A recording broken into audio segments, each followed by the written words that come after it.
So I took a bath on eBay on some camera gear that I was selling. Really sucked. Really, it's not good. I don't want to talk about it. We're not going to talk about it. So I got all these packages to ship, right? And I'm going to the post office, which is like half a mile from my house. And there's actually only one stoplight between here and the post office. So I'm pulling up to the stoplight, and right next to me, there's like some old guy in his F-150, like farm truck, kind of beat up, rusty country music song truck. And we're pulling up to the stoplight together because it's red. So we're stopping, we're slowing down. And then all of a sudden, this murdered out Honda Accord lane splits us and blows the light. Like, whoop. Actually more like, he does the whole he was like this far from both of us and then like kind of straightened it up to get into the intersection. Blows the light. And I'm just like, man, if I wasn't a guy who meditates every day and is at peace with everything, that would make me really mad. Welcome to a Sunday morning ramble. I'm smoking my General with about half a bowl left of Margate. Believe it or not, I just recorded a first impressions video that I'm going to put out this week about what I think about this tobacco. Anyway, so lane splitter goes on, and I'm like kind of watching him drive away, thinking, that's cool, man. Like, it's cool. I'm all blissed out. I meditate. I'm gonna think of ways that I won't be super angry about what just happened. Because, hey, look, I'm not hurt. Dude in the truck's not hurt. Nobody's hurt. Everything is fine. And then he pulls into the post office, and I'm like, oh, I'm going to go get that son of a bitch. Because there I was thinking, oh, maybe his wife is going into labor in the passenger seat or something like that. Maybe he's bleeding profusely. He had an accident with a chainsaw, and it just so happens that he's driving a murdered out Accord. Like, maybe he had a chainsaw accident while he was trying to deliver his wife's baby at home, and his car was broken down, so he had to borrow a car from his buddy, who is a douchebag, and that's why he was driving that Accord. But no, he turns into the post office, right? Like, okay, so now I'm thinking, well, hey, maybe it's his 18th birthday, and he just realized he's late to register for the selective service, and he's really got to, like, haul it. So I'm like, I'm driving my little Honda Civic, it's not murdered out. It's silver. It's very pedestrian. Kind of wish it was a little murdered out. But even then, I wouldn't lane split. Lane splitting is a terrible idea. If you're one of those people that does that, stop it. It seems like my Sunday morning rambles always end up as Sunday morning rants, right? It's like this peaceful time of the week. I'm supposed to wake up late and have my coffee and a pipe. What the hell is wrong with this match? What is your problem? Why? You got one job. It's almost one job. Come on. You can do it. I believe in you. There we go. We'll light the pipe here. Good Lord. Right. So I was telling you about how at peace I am. Anyway, so I pull up into the post office. So, dude, he does like 70 into the post office parking lot. And he goes up over the hill because it's up on a hill. And so I go up there, and he has like pulled up onto the sidewalk by the door to the post office. Pull up onto the sidewalk. So I'm thinking like, okay, he's got like a mail bomb or something, and it's ticking really loudly, and he's just trying to get rid of it. Like, what is this dude's deal? So I get my armload of packages, and I go in, and he's up at the counter, and no, he's just got to mail a package. That's all. No big deal. It's not even the post office isn't even getting ready to close. Like, they got like 2 hours to close. He's just got to mail a package. That's just how he drives. Look at that. That's how a match is supposed to work. Right there.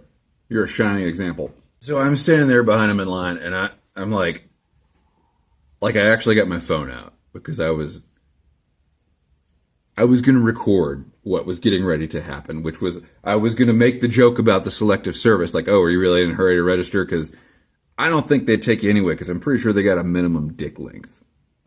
But I didn't do it. I didn't do it because I thought of all of my YouTube subscribers out there and how disappointed they would be in me if I didn't maintain my Gribbly-esque peace with everything, right? That, I mean, I'm not, I'm just relating the story. Like, I'm not still mad about it. Not at all. And if I were, I could just go out in the woods and breathe and bury a head in a hole. You know what?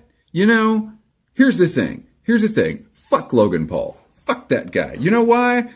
Not because of the incredible, disrespect to human dignity that he showed by showing a corpse in a suicide forest.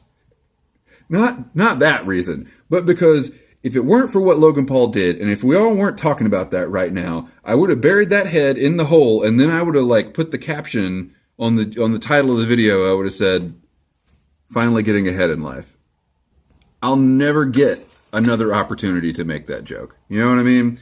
But what I found interesting was I posted that picture on Instagram, and it got orders of magnitude more attention than my normal pictures do. If you're not following me on Instagram, it's at Gribbly's Folly. You should check it out. Lots of okay, well, I'll just give you what you want. Lots of skulls and holes. The other day I tried to meditate on the elliptical machine in the gym. Didn't work out so well. I go to this just janky ass little gym, and I'm pressed for time. I got a lot going on. And so I thought, well, hey, I need to be on the elliptical for half an hour because I can't do any real exercise because I hurt my foot. So I'll just do this, and I need to meditate for half an hour. So let's just see what happens, right? I might as well try it. I'll just close my eyes so I don't have to look at these fat, sweaty rednecks around me. I really need to be more kind to people, y'all. So I'm 15 minutes into my elliptical meditation, And when I started, there was this lady next to me on the other elliptical. And there's two ellipticals. It's the kind of gym where the shelf on the elliptical where you're supposed to put your phone so you can listen to your motivational workout music is broken. There's just duct tape. They've fashioned a shelf out of duct tape, folded over duct tape on the elliptical.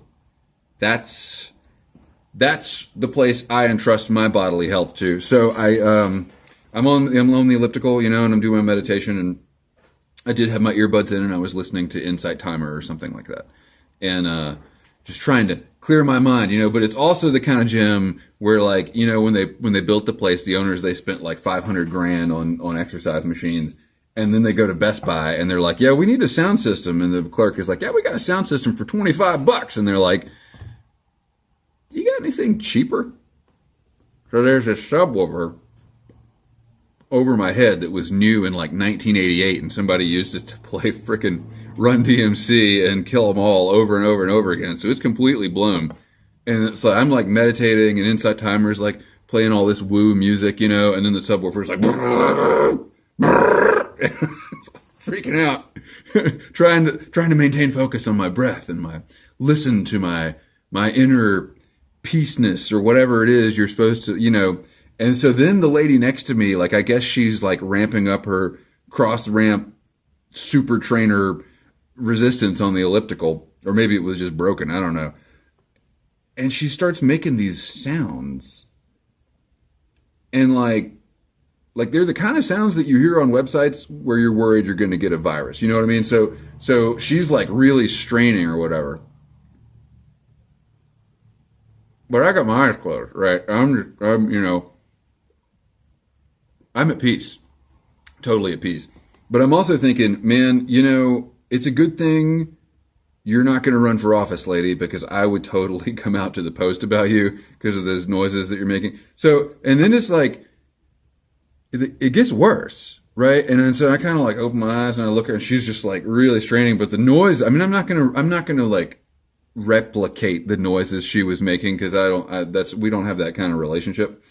But she's just really, really, really too loud. I think she's a resolutioner. She doesn't know that you're not supposed to make that noise in the gym. And so I just close my eyes and I'm going, and then all of a sudden fucking Voodoo Child comes on over the subwoofer right over my head. And then the lady's just reaches high notes, and I'm just So I'm like, I'm like trying to bounce my elliptical machine like away from this lady while and I was like, okay, meditation sucks. So that was my week. Douchebag, lane splitting guy, crazy, sweaty lady having an orgasm next to me at the gym, and I buried something dead in a hole. See you again next weekend for another Sunday ramble. I hope you've had a good week. Thank you for watching. Eat your brown sugar Pop-Tarts and keep the ends out for the ties that bind.